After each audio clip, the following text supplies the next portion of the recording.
Hey, welcome to the Mario Dattilo Show. I'm your host, Mario Dattilo. I've been investing in mobile home parks and other commercial real estate for years.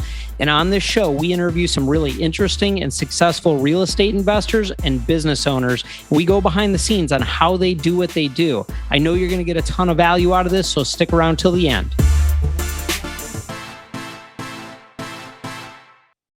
Hey guys, welcome back to the show. I am super pumped because I've got Andrew Keel here with me today, who runs the Keel team and several other businesses. And we're going to be talking about mobile home park investing, property management, and how to build a successful business in general today. So Andrew, thank you so much for being on today. I've had a lot of excitement around doing this meeting with you or doing this call with you because I got a little secret to tell later on in the show that I want to make sure I bring up. So don't let me forget to tell the secret. Okay. Thanks for being on today, man. Appreciate it.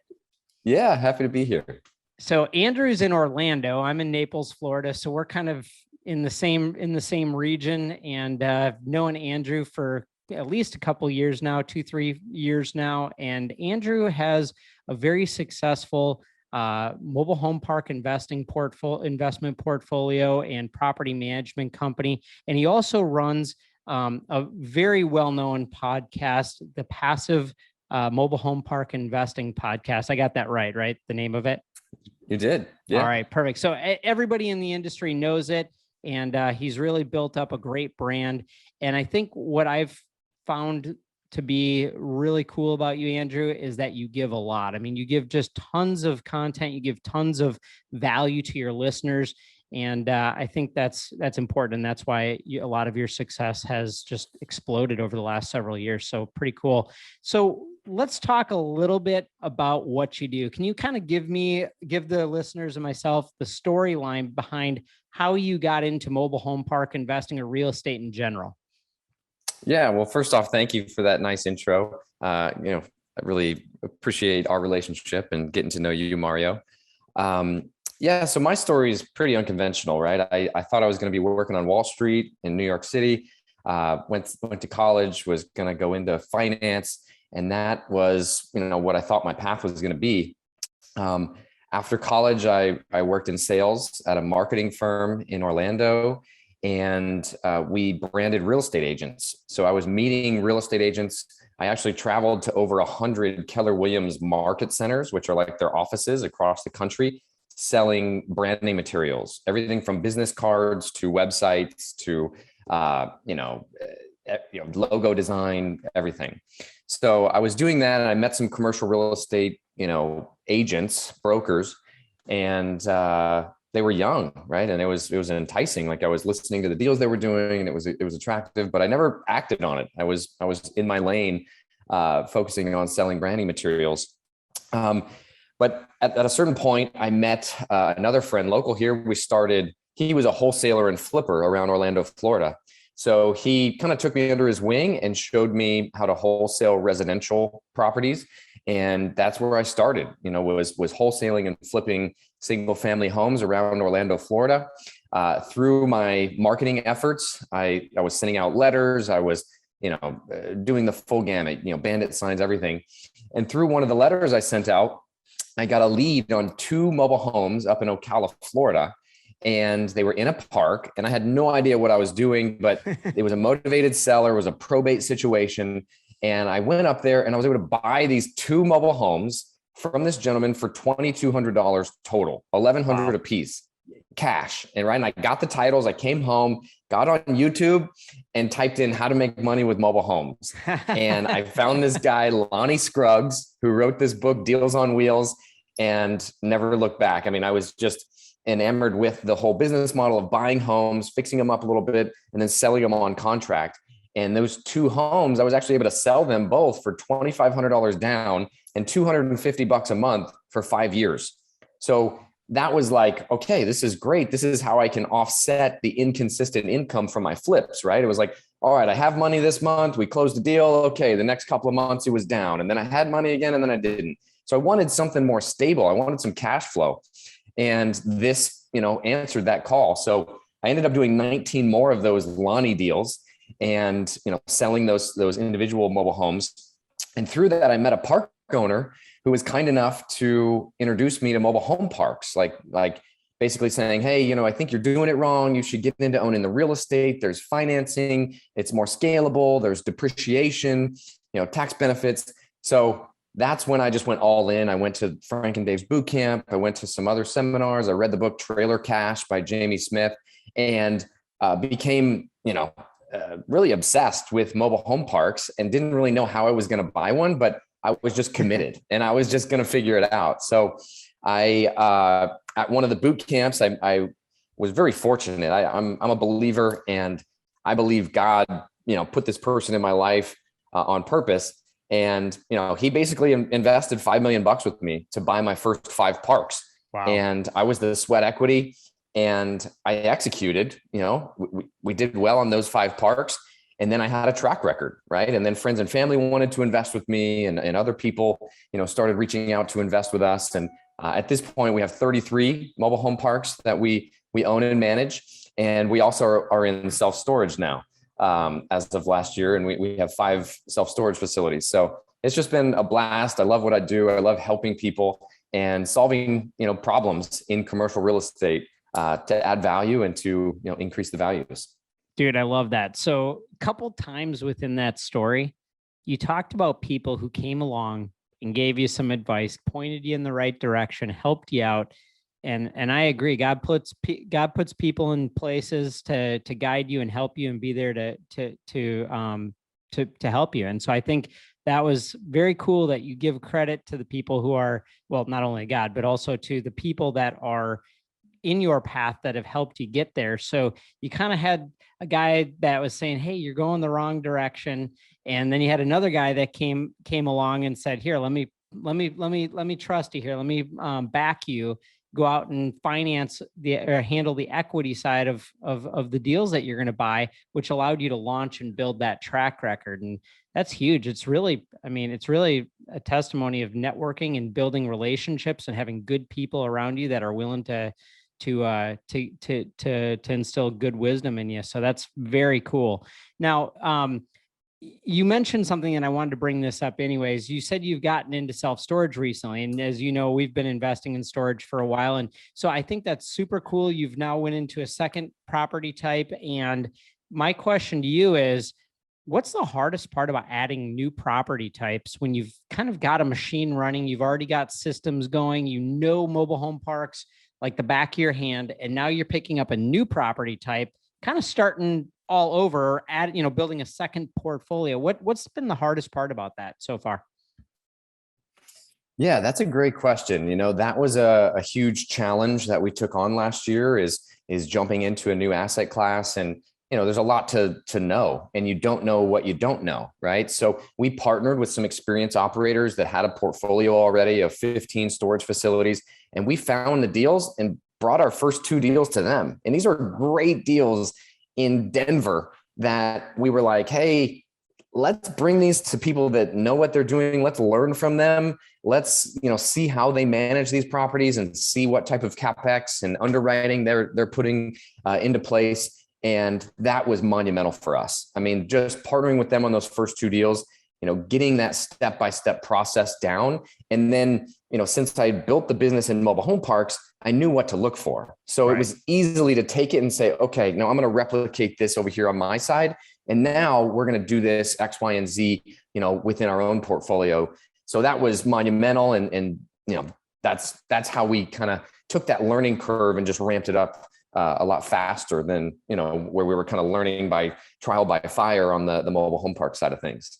So true. And we talk about that on the show quite a bit. And even on my YouTube channel, we talk about partnering with people strategically where they have experience, and maybe you got capital and you had the deal and you had somebody else who kind of knew very well how to operate the buildings, and you can then team up with them, allow them to run the properties correctly. And that gives you the opportunity to learn. And then over time, you're able to go out and take on the management yourself. So that's super cool. What's the biggest challenge though? Like what's the biggest challenge that you've had in doing that? And I know you've bought 5 communities in a year, storage facilities in a year, which is, you know, that's great. So you're obviously got it down pat by now. What was kind of the hardest thing or the biggest challenge for you in all that?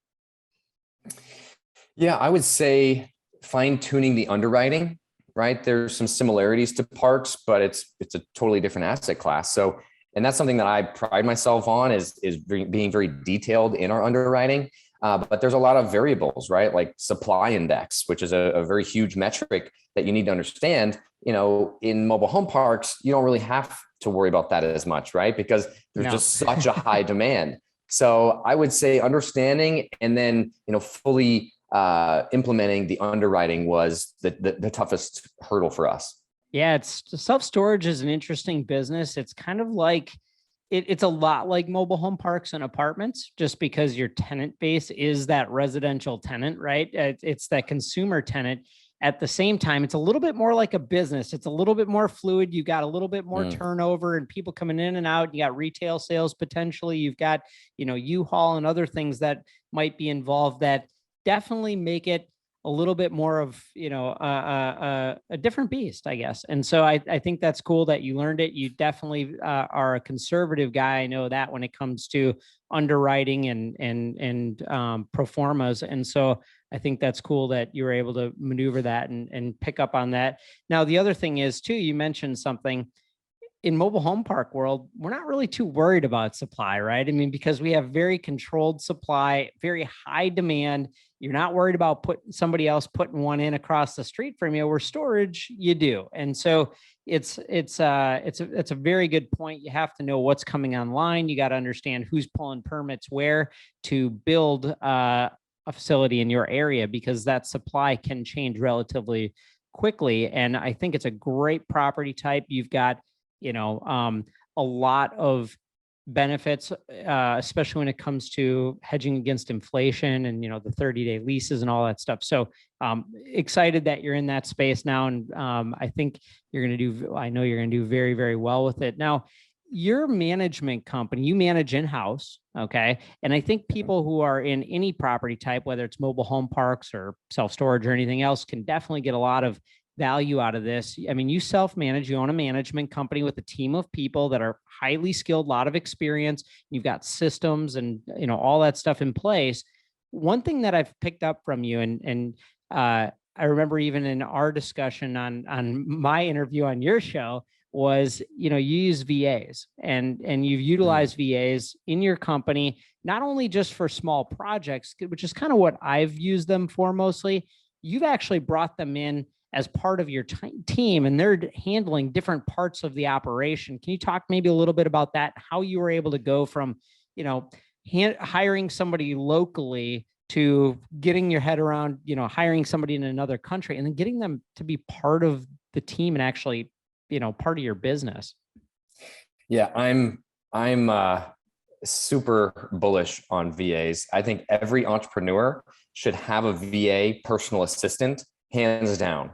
I mean, that's one of the things I regret not doing sooner, is getting a personal assistant VA to, for example, monitor your emails and help you prioritize them, right? Like something so little like that, but how much time do we spend in our emails, right?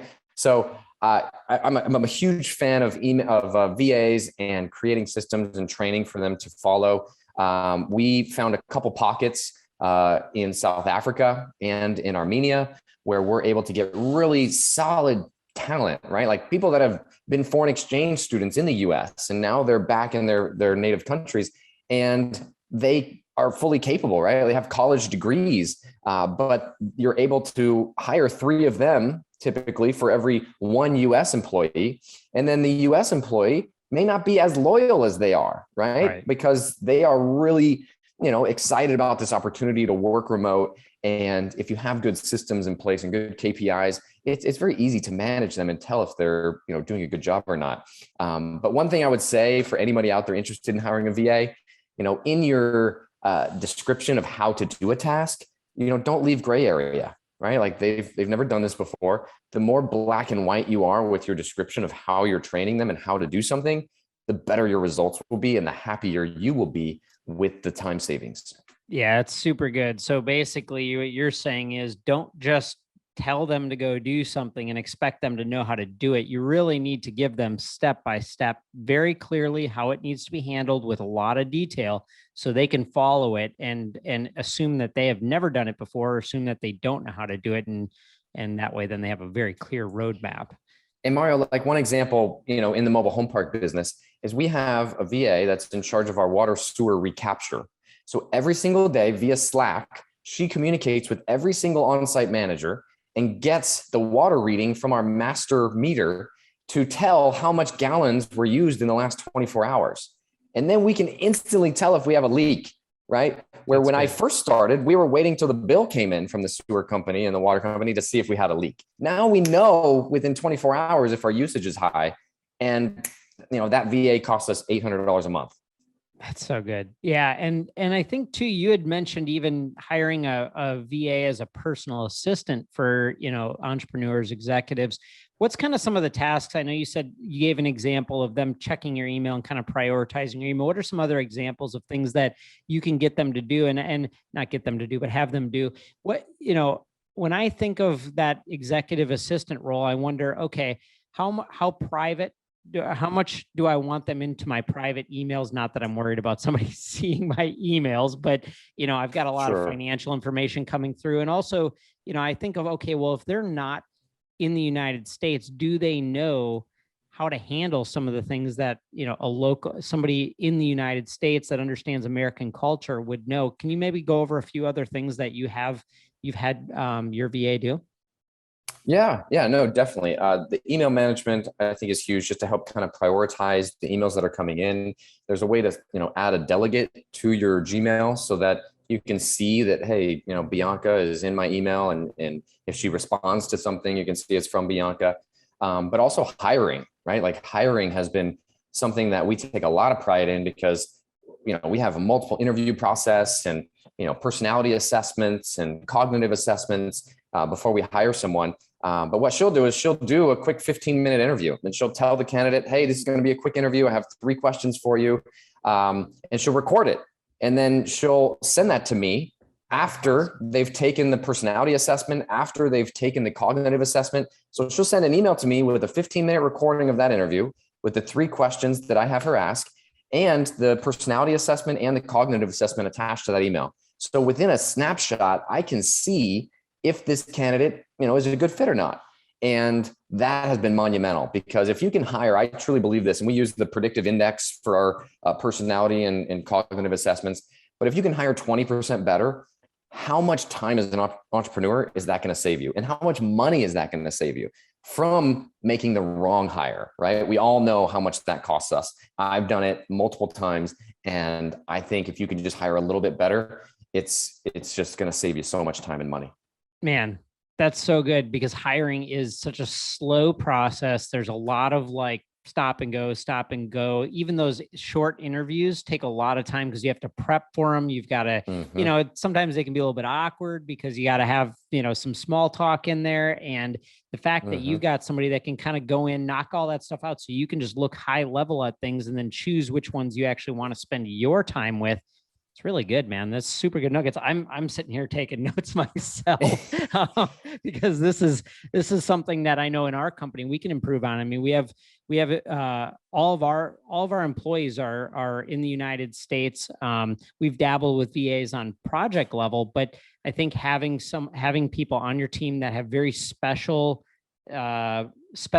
areas in the company that are just very good at what they do, and that's all they do, or maybe they handle a few things, a few tasks.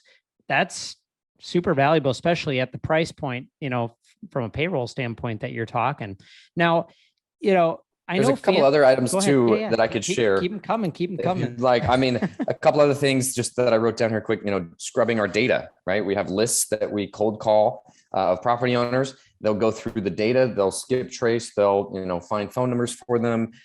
They'll look up LLCs, marketing for homes for sale in our communities, helping prepare and do a text overlay on top of the front photo so that when we post something, or our on-site managers post something on Facebook Marketplace, all they have to do is copy and paste the text because it's already been prepared in the template. And then, the front photo has a text overlay with the phone number on it. So it looks more professional than the way, the on-site manager was out there taking pictures on their phone and uploading it. Also, we have a call center for self-storage. That's a VA-based call center. So when people call, they to rent a storage unit, they get one of our South African VAs, and then the South African VAs will follow up, right, to try to close that sale and get them to come back and rent a unit if they don't close it, on the first call. So those are a couple other tasks that we use VAs for. You use VAs for collection calls as well? Collection calls as well. Yep, that's right. I'm taking a lot of notes here. See, this transcends any property type. You can use this with really any business. And so I love that. Now, on your acquisition strategy, you've used a lot of joint ventures, haven't you? I mean, and correct me if I'm wrong, but my understanding is a lot of the deals that you've done have actually come from joint ventures, partnering with people who've brought deals, because you've got such a strong operations background and your systems are so tight that people come to you a lot of times and they'll say, hey, I've got this deal. Can you talk maybe about how you've done that, and maybe how you've gotten comfortable with that, being that, somebody else is kind of staying in the deal with you long term, and how you've made that work just from we've done it. Yeah, totally. Yeah, we've done it a couple different ways. But that's really been the bottleneck for us in our business, is finding good deals, right? We have a system in place to consistently, cold call and try to reach out to people. But it's all a timing thing, and other people get there at the right time. So we've partnered with people, bringing them in as an equity partner, giving them a piece of the GP. We've also given them assignment fees, 6-figure plus assignment fees for finding a deal and bringing it to us. It just kind of depends on what's the best fit for them and what they're looking for. And, we kind of just take it from there. But yeah, I've done that multiple times. Yeah. And I when we looked at how we've bought communities and even self-storage, we kind of went through each deal and we said, okay, how did we source this deal? The number one was direct to owner. Second one was actually assignments and wholesalers bringing us deals. And the third was brokers who had no experience in mobile home park world, but were residential and commercial brokers. And so I agree. If you can get people who have deals that maybe need that operational background to come in, bring you the deal, assign you the contract, or JV with them, I think that's a great strategy. And, I would say that the operation side is the hardest, most time intense, people intense, capital intense part of the business. I mean, if you got to manage people, it's really, it's a separate business all on its own. And so if people can find deals, people who are good at finding deals can bring those deals, and then they can walk away either with an assignment fee or with some equity, and then not have to worry about the operation side. I mean, like, I've even talked to you about a deal or two where I've come across and be like, hey, this is in an area you already own some parks. Let's maybe look at doing a JV. And because you've got a park nearby, why don't we have you do the ops on it? And so I think it's a great strategy. And so I think that's super cool. So let's talk a little bit about family, because I know you're a big family guy, and I see you going to all these vacations and everything. How do you manage? How do you keep family in the center? How do you keep them from, how do you keep business from pulling away from family? Because I know that you spend a lot of time with your family while having multiple successful businesses. Oh man, this is something I wrestle with every day, right? I definitely don't think I'm, the master of this balance, because I love what I do, right? I love the business side of things, but I also love my family. I love spending time. So I try to every day make sure that I get some good quality time. And then, on the weekends, I do try to just unplug, right? And be able to be present, which is easier said than done, like I said. But that's something that, I think is important and valuable, is to, spend time and raise my kids. I have 3 of them, and they're all under 6 years old. My daughter Aria is 5, my son Kai is 2, and our newest, my daughter Avon, is 3 months old. So it's a little hectic, but we have fun. They have this big splash pad thing we were hanging out on this weekend. So I think just trying to be purposeful and be present when you are with them is what matters most. Love it. And, I think you've got your hands full, but one thing that I've kind of learned is that if you put the responsibility on the people who are responsible for their roles, meaning like you don't try and step in and do things for people that, and you let them do their job. A lot of times you'll be surprised at how much they can handle. And if you empower them, give them the control and the ability to do their job well, and you actually, I don't want to say disappear, but you get out of their way, they will free up a lot of time. I know in the beginning, as we started hiring employees, I kind of wanted to be hands-on with everything. And I was like, well, look, you've got this job, but I want to tell you how to do it. And I kind of micromanage them, right? And what I found is that then what's the purpose of having them there if I got to be involved in everything? And so I started removing myself, giving them the authority to handle what they needed to handle. And a lot of times they should pick it up and run with it and free your time up. And that's the whole point of having good people on your team, right? Oh, totally agree. Totally agree. And recruiting people that are already skilled, are actually better at something than you are, will free up your time as well. If you're constantly hiring people that don't know how to do it and you have to teach them exactly how to do something, they're only going to be as good as you are. But if you can hire people that have come from other companies that have done it on a larger level, they're going to actually grow your business better than you ever could. So let me give the listeners one tangible, thing of how to do that. Right. Yeah. We use a software, project management software called Trello, and it's basically like a digital whiteboard, and you can create lists. But inside of Trello, every single one of our employees has their own Trello board.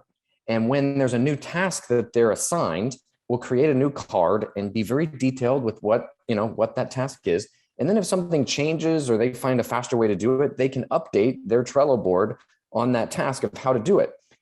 That has been monumental for us, because now that's a system, that's a training employee manual that they're responsible for updating. And if there's ever any turnover, the new person can come in and see all of that information and pick right up, right? Like screen capture videos and everything inside of this training manual. And that has been monumental for us, because there will be turnover, right? And when that happens, it can either crush you or people can pick up where you left off.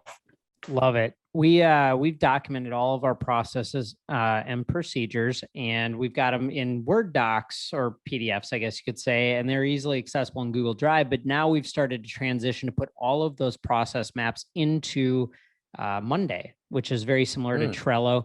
And I totally agree. If you can have your systems built into your project management software, not only does it create transparency to see what your team is doing, but it's a great tool to make sure everybody's doing the work consistently. And it's a great training tool, so somebody can just step in and follow the steps, right? Love exactly. that. Super good tip. I appreciate that. So let's talk a little bit about the economy and the market. Now, you and I had coffee, I don't know, a month ago or something when I was in Orlando, and we were talking a little bit about the economy, the market. What's kind of your thoughts on it? I mean, you've been in this game for a long time too. This isn't like your first or second year in investing in commercial real estate. What are you seeing? What are your overall thoughts on it right now? And I know you're not an economist, so I'm not trying to get you to predict the next downfall. But no, I do wish I had a crystal ball to kind of tell us what the future holds.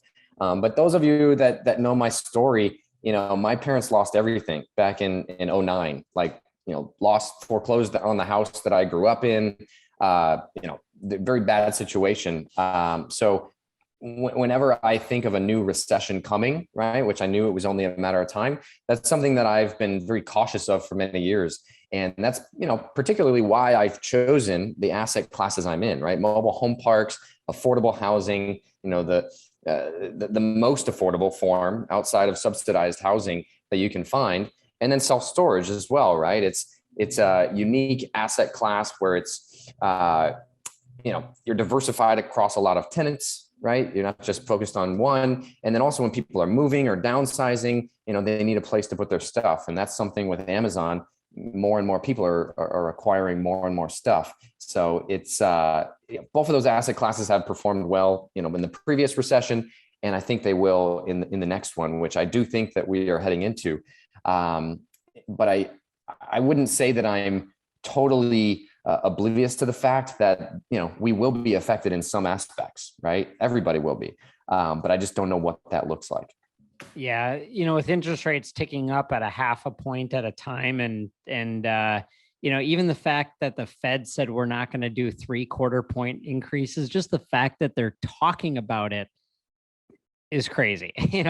And I think what you're saying is 100% true. You need to invest in things that are going to perform well in poor economies. I mean, and if you're positioned properly, you can actually benefit from and be very profitable when many other businesses are struggling. And so I think you're right. That's exactly why we've been investing in mobile home parks and self-storage as well, because they're relatively recession proof. They do well when the economy gets poor and people are looking for affordable housing. And so I think you're right about that. How should people be investing right now? I mean, what's the mindset that they should have going into an economy that's questionable? And you mentioned something. Let me point something out.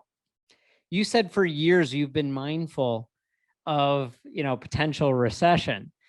Me too. I mean, like I thought we would be seeing a recession somewhere around 2014, 2015 when I started buying mobile home parks back then. And we're, how many years past that now? 7, 8 years past that.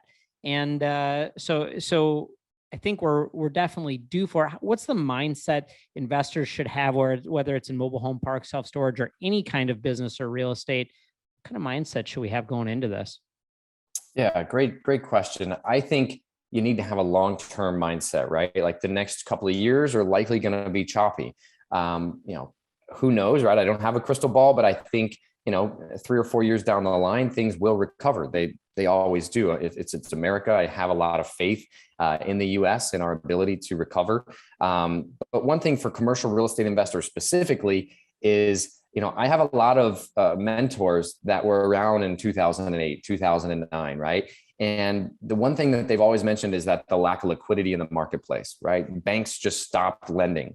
So one tip that I've used in our portfolio and that we'll continue to do is, instead of just getting a 5-year loan, where it balloons in 5 years, if that balloon is 2008, 2009, your property could be cash flowing fine, but there's no bank that's going to give you a new loan on that property, right? Especially if you overpaid for it the first time.